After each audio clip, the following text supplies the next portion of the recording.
බැසිල් රාජපක්ෂගේ ලෝයව දැම්මා ශ්‍රේෂ්ඨාධිකරණයේ විශේෂකාරවරයෙක් කළා. මේ යාගේ නඩු කර හිටපු කෙනා බැසිල් රාජපක්ෂගේ. එයාව දැම්මා ශ්‍රේෂ්ඨාධිකරණයේ නඩුව අහන්න.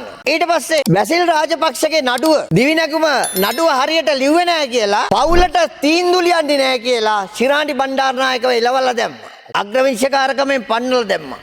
ඊට පස්සේ සෙලාන් බැංකුවේ හිටපු බැංකුව සභාපතිව ගෙනල්ලා ශ්‍රේෂ්ඨාධිකරණයේ පුටුවේ ඉඳුවා. අන්න අධිකරණයේ ස්වාධීනත්වය දැන් කතා කරන්න එනවා. අධිකරණයේ ස්වාධීනත්වය. කෝ නාමල් මෙතන මෙහෙමනේ කතා කරනෝ දුවනෝ.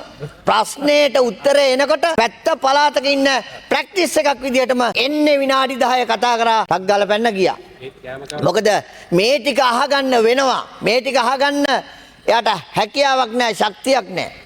අන්න අධිකරණයේ ස්වාධීනත්වය නේද?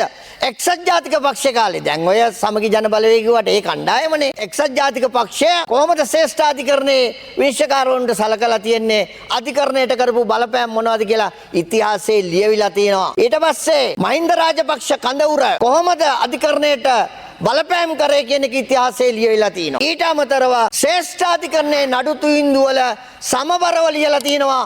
එකේ ඉඳන් 8 දක්වා විධායක ජනාධිපතිවරු ආණ්ඩුක්‍රම ව්‍යවස්ථාව කැඩුවේ කොහොමද කියලා. අධිකරණයේ ස්වාධීනත්වය මොන කටින්ද මේ කතා කරන්නේ? ඒකින්ද අද හරි පැහැදිලි ගරු කාරක සභා සභාපතිතුමියනි, අද තමයි අධිකරණය ඇත්ත වශයෙන් මේ ස්වාධීනව යන්නේ.